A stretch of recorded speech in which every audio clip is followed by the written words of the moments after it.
Hello friends! I'm sure many of you know that the Mercedes-Benz brand is not only one of the most reputable and recognizable car manufacturers worldwide, but also closely associated with the very concept of the automobile.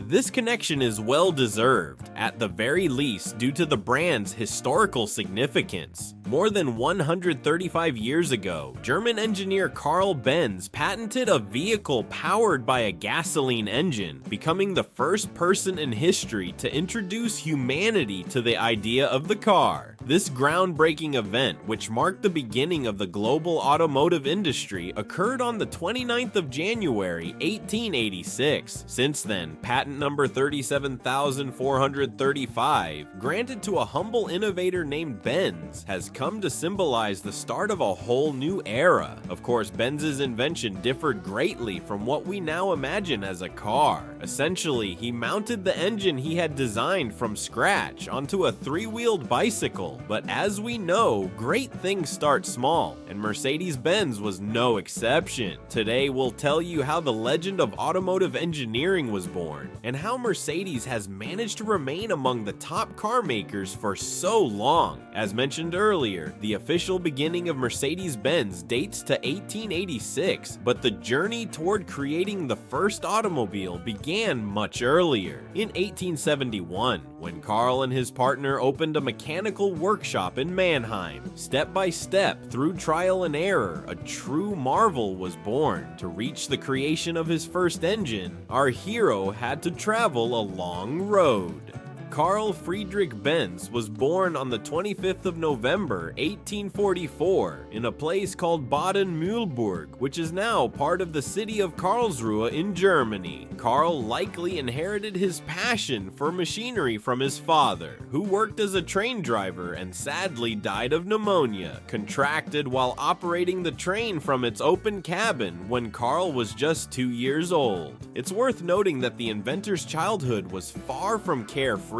After losing her husband early, Frau Benz was left alone, but she didn't lose hope and worked tirelessly to ensure her only son would not go hungry and would receive an education. Karl had no difficulty with his studies, and considering that his forefathers were blacksmiths, a profession that traditionally combined craftsmanship, design, and engineering, it helped guide him toward his future. As a teenager, he became interested in photography and repairing wall clocks, so he already knew how to handle a screwdriver. At the age of 15, Karl graduated from the grammar school in Karlsruhe, and on the 9th of July, 1864, at 19 years old, he completed his studies in mechanical engineering at the Polytechnic Institute, after which he began working at a mechanical engineering plant. Although he enjoyed the job, he resigned after 2 years as a mechanic. Even then, he was drawn to invention and creation, but factory work didn't leave much room for creativity. From a young age, Karl knew the value of money and wasn't afraid of dirty or hard labor. He spent several more years working for small businesses in Karlsruhe, Mannheim, and Vienna, while also picking up side jobs in repair shops and factories that produced agricultural machinery.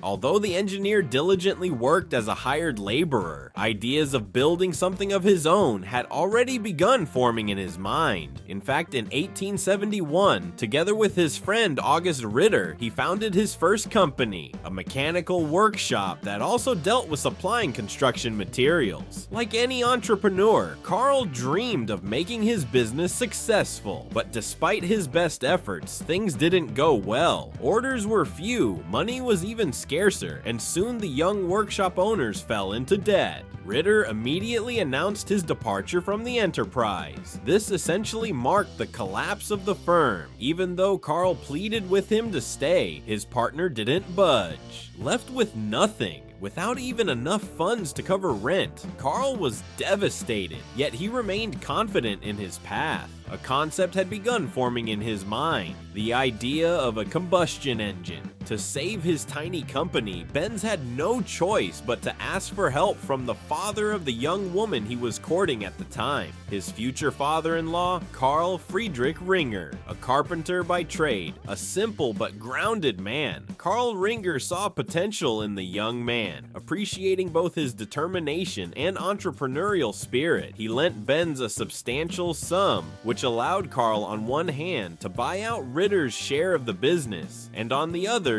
deeply solidified his bond with the Ringer family. On the 20th of July, 1872, Karl Benz and Cecilia Bertha Ringer became husband and wife, and the dowry provided by Bertha was precisely that loan from her father. Looking ahead, their marriage became a shining example of a lifelong union built on love and mutual respect. Together, they had 5 children. Moreover, Bertha's role in the history of automotive development cannot be overstated. Karl's company came close to ruin several times, and Bertha would step in to help, not only with emotional support, but with practical aid as well. There's a fascinating story in which Bertha, without telling her husband, gave the first car the best advertisement it could ever receive. But more on that later. With the workshop now fully under his control, Karl Benz focused on developing internal combustion engines. He intended to sell these motors for agricultural and industrial use, but alongside engine development, he pursued another dream, the creation of a self-propelled carriage. The first engine took more than 6 years to develop. On the 31st of December, 1878, Karl Benz was granted a patent for a 2-stroke gasoline motor, and that was just the beginning. Over the next 3 years, he patented several innovations familiar to all of us today: battery-powered ignition, spark plugs, accelerator, carburetor, radiator for the engine's water cooling system, and a bit later, a clutch and gearbox. While Karl continued tinkering and designing, the workshop handled repairs of agricultural equipment and horse-drawn carriages, barely covering his invention expenses.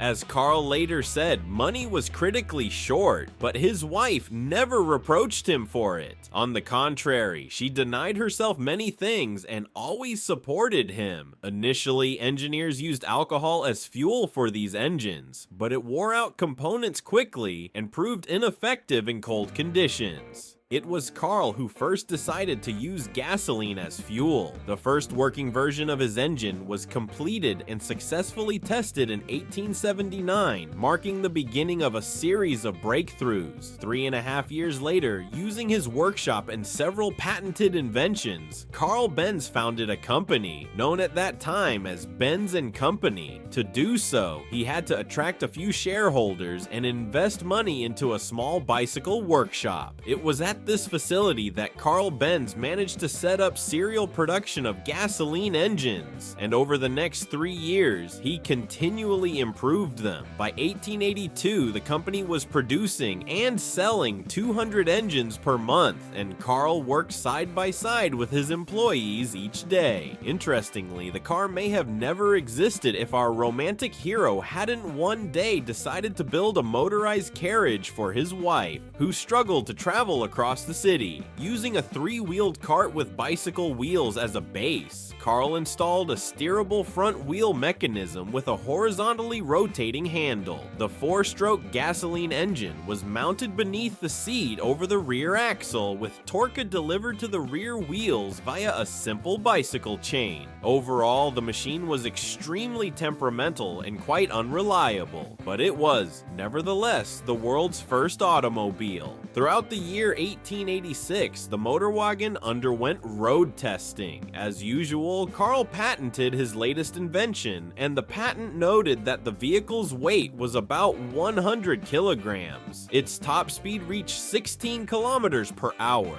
and its fuel tank held 4.5 liters. On the 3rd of July, 1886, German newspapers announced the debut of a horseless carriage on the streets of Mannheim, called the Benz patent motorwagen Model 1. Encouraged by his working creation, Karl continued refining the vehicle with technical improvements. It took only half a year before Model 2 went into production and was made available for purchase. Initially, Karl and his wife used the motorized carriage for personal trips. In 1887, Benz's car was showcased at the World Exhibition in Paris, but to say it sparked public interest would be a stretch. Between the years 1886 and 1888, Benz sold only one car in Germany. Then came the story that would eventually gain worldwide attention. Witnessing her husband's struggles, Bertha Benz decided to take matters into her own hands with a simple plan. Without informing Karl, she took the vehicle, placed her sons Richard and Eugen inside, and drove from Mannheim to Pforzheim to visit her mother. In essence, Bertha conducted the first promotional road trip for Benz's automobile. This happened on the 5th of August, 1888. The journey wasn't short, 104 kilometers in total, but she reached her hometown by sunset. Along the way, Bertha stopped at pharmacies to buy gasoline, which was sold at the time only as a cleaning agent. Worn brake pads made of leather were repaired by a saddler, and a broken drive chain was fixed by a blacksmith.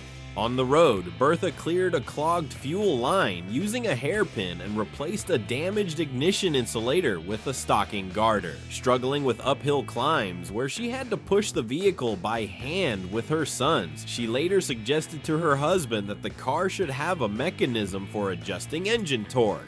This advice led Karl Benz to invent the world's first automobile gearbox. The story of the first woman to travel behind the wheel quickly spread throughout Germany and Europe, fueling interest in this miraculous invention. A year later, Karl released an improved version, Model 3. Upon learning that other German engineers, Gottlieb Daimler and August Maybach, had developed a four-wheeled vehicle, he decided to build one too. By 1893, Benz launched the four-wheeled Victoria model with 3 horsepower and a top speed of 20 kilometers per hour. All of this played in Karl's favor, and within a single year, 45 cars were sold. Advertising also played a key role, and in 1894, Benz and Sae vehicles appeared in motor races for the first time. That same year, the editor of the Paris newspaper La Petite Journal organized the first automobile race in history on the Paris-Rouen route. Any invention with at least 3 wheels and an engine could participate. Organizers received 102 applications, but only 25 vehicles arrived for qualification runs. Among them, Emile Roger, driving the new Benz and CA model Velo. Despite crossing the finish line 14th, Emile earned the 5th prize of 500 francs, and from then on, the car was considered a true sports model. As the company grew, so did the demands of Benz enthusiasts. In 1901, the world was introduced to a new model, Mercedes 35 PS. However, the launch made it clear that the company was falling behind modern progress. To address this, the company invited French engineer Marius Barbaroux. Initially, relations between Barbaroux and Benz were tense. Barbaroux rejected Benz's ideas, while Benz dismissed Barbaroux's innovations. The conflict escalated to the point where Benz decided to step away from his own company, fully entrusting it to the Frenchman. This led to a series of consequences. Barbaroux failed to meet expectations and couldn't handle his duties. It was only with the arrival of German engineer Hans Niebel that the company began to recover. Under his leadership, the first and most famous racing car in the world was created, Blitz and Benz, with an engine producing 200 horsepower. In the post-war years, many new models were developed, most of which were successfully produced until the mid-1920s. By 1926, the company had produced 47,555 vehicles. The lineup included such cars as the Mercedes 35 PS, Mercedes C-Plex, Mercedes 4045 PS, and Mercedes 65 PS. Naturally, the First World War left its mark on the company's history.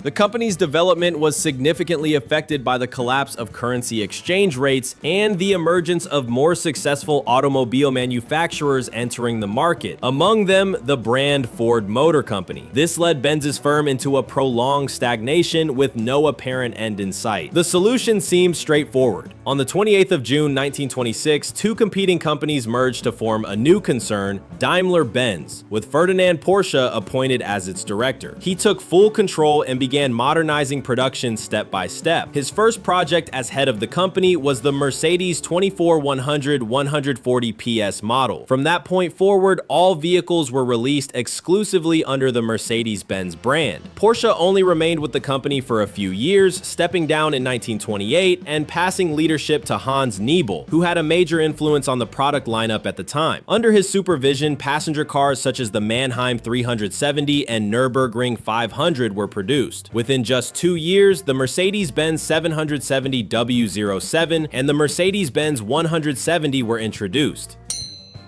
In 1933, Mercedes-Benz released two new models, the compact Mercedes-Benz 200 and the sporty Mercedes-Benz 380. In 1935, the company welcomed German engineer Max Xylera as chief designer. He created models like the 170W, the world's first mass-produced passenger car with a diesel engine, Mercedes-Benz 260D, and the new flagship model Mercedes-Benz 770 W150. During the Second World War, Daimler-Benz continued automobile production until a 2-week aerial bombardment reduced the company to rubble. In 1945, the board of directors declared that Daimler-Benz no longer existed physically. This didn't mean the company ceased to exist, it meant all efforts would shift from car production to rebuilding manufacturing plants. By May of 1949, a large-scale modernization of the entire production process was underway. Nearly all cars were still based on older designs, which had a negative impact on sales volumes. But changes came quickly. In January of 1952, an improved model with an enlarged body, designated W191, was released. Alongside it came the W187, which secured a position in the mid-range market. These two models laid the solid foundation for future growth, helping the company become a leading car manufacturer in Western Europe. Following the revival of production, Daimler-Benz introduced a range of luxury segment vehicles. The first of these was showcased at the Paris Motor Show in 1951. The W186 300 limousine became incredibly popular among high-profile businessmen, celebrities, and politicians. That last group even gave the car an unofficial nickname in honor of West Germany's first chancellor, Konrad Adenauer, who had a personal vehicle of that model and held it in high esteem. In 1954, the W186 300B series was introduced with updated brake drums and new front wing windows. A year later, it was replaced by the 300C, which featured an automatic transmission. Thanks to growing public admiration, Mercedes-Benz gained new resources to develop not only durable cars, but also models with affordable maintenance. That's how the W12180 was born, with production continuing into the early 1960s. However, the most popular and highest demand model became the W18220A, which came equipped with an engine producing 89 horsepower. Manufacturing of the large pontoon cars in the 220 series continued until September of 1959. During the production of the Ponton series, a solid foundation was established for future models, and by 1960, Daimler-Benz analysis showed that assembling one car took on average just 25 hours. Naturally, attention should be paid to the brand's racing lineup. In 1952, the racing model Mercedes-Benz W194 was introduced, a predecessor to the SLR, which finished in second and fourth place at that year's Mille Miglia. A standout success was the Mercedes-Benz W196, driven by Argentine racer Juan Manuel Fangio, who won the Formula One championships in 1954 and 1955 with it. In that same year, an enhanced version, the Mercedes-Benz W196S 300 SLR, car number 722, set an unbeaten Mille Miglia record. Around this time, one of the most iconic cars of the 1950s emerged, the Mercedes-Benz W198 300 SL. Interestingly, the idea for the car came from businessman Max Hoffman. As a result, in 1954, nearly the entire American elite, where over 80% of production was shipped, snapped them up at auctions for staggering prices. Meanwhile, Daimler-Benz engineers were developing a new generation of vehicles. Their mandate was clear: Safety, comfort, and classic design. The result was the W111. First introduced at the Frankfurt Motor Show in 1959, its chassis mirrored that of the Ponton, but the tail fins were strikingly different. And naturally, the body design was more elegant, featuring vertical headlight clusters. Inside, the cabin was much more spacious, with the dashboard and even the steering wheel covered in soft materials. The final touch in the tailfin story came in 1961. Mercedes-Benz ended production not just of the Ponton series, but also its top-tier handmade W189 Adenauer 300. All the limousine's luxury was recreated in the standard sedan model 300 SEL, though the true successor to the Adenauer was considered the W100 Limousine, early 6 meters long, featuring a television and air suspension. The M100 engine, with a volume of 6.3 liters and 250 horsepower, could accelerate this massive vehicle to 205 kilometers per hour, making it the second fastest car in West Germany after the Porsche 911. The car was so popular that its production continued well into the 1980s. From the 1960s to 70s, many successful and celebrated models were launched. A new era of automotive engineering began with the rise of West Germany as an economic powerhouse in Western Europe. Mercedes-Benz solidified its national position as a leader of the German automotive industry. Most models were exported abroad, showcasing cutting-edge technical excellence. The tailfin fashion gradually faded, giving way to a new style focused on luxury. The first of this kind was the SL Pagoda. In the early 1970s, Mercedes-Benz adopted a new classification system. W denoted the base, while SLR stood for Roadster, C for Coupe, S for Station Wagon, and V for long wheelbase. The Pagoda was succeeded by the new SLR107, while the 108 models were replaced by the next generation S-Class W116. In 1979, the W126 model was introduced to the world, instantly leaving all other models a step behind. This new vehicle featured a revolutionary design. Thanks to the renowned Italian designer Bruno Sacco, emphasis was placed on aerodynamics for the very first time. Just think about it, around 840,000 vehicles were produced, a record unbeaten by any S-Class to this day, along with its 12-year-long production run, still unmatched. Many might wonder how the famous G-Class came to be. Originally, the model was commissioned by Iranian Shah Mohammad Reza Pahlavi. However, the Iranian Revolution of 1977 changed everything. The Shah lost his power and was unable to purchase the vehicle. Daimler-Benz then transformed the military vehicle into a civilian SUV, gaining fame for its exceptional off-road performance and reliability. Around this time, models like the W200-1190 and W124 were released in 4 versions. In 1989, the Mercedes-Benz R129 debuted, along with updated G-Class models W461 and W463, latter still being produced today. In 1993, a fundamental change occurred in Mercedes-Benz's vehicle naming system. The previous classification, which was based mainly on engine volume and included only 1 or 2 models, had become outdated. Thus, Sonderklasse, the special class, became the class. Sportleicht, or light sport, became the SL class, and Geländewagen, the off-road vehicle, was renamed the G class. Letters also referred to engine type. E signified fuel injection instead of a carburetor, while D indicated diesel. In 1995, Mercedes introduced the new E-Class W210, known for its economical design. In 1999, another historic moment occurred. Mercedes purchased the tuning company AMG. The decade ended with the release of 2 new models, S-Class and CL-Class vehicles W220 and C215. The last new model of the 1990s was the Class W203. It's worth noting that in just 10 years, Mercedes-Benz doubled its model range, though it notably economized on brand quality. Interior instruments often malfunctioned, somewhat tarnishing the brand's reputation. The 2000s became a landmark era for Mercedes, thanks to famous and popular models such as the SL55 AMG with a 5.5-liter supercharged V8 engine producing nearly 500 horsepower, along with the W211, W209, and a wide modernization of the entire product line. In 2005, Mercedes launched new S-Class and CL-Class models, W221 and C216. These models stood out from their predecessors with retro elements, wider fenders, larger proportions, and a roomier cabin. After updating the S-Class, it was the class's turn. The first model to appear was the new W204. In the second half of the 2000s, the company introduced two new SUV classes.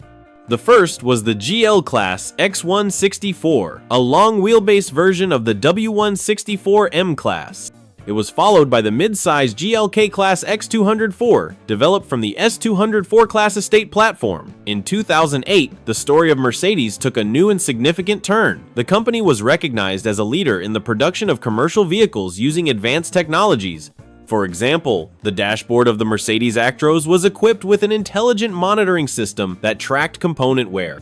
The cabin featured a soft air suspension, a comfortable cabin layout, and adjustable steering. Mercedes ended the decade with the launch of the new E-Class W212 in early 2009. The brand's vehicles are popular among discerning customers, which is why many companies are dedicated to fine-tuning and modifying Mercedes models.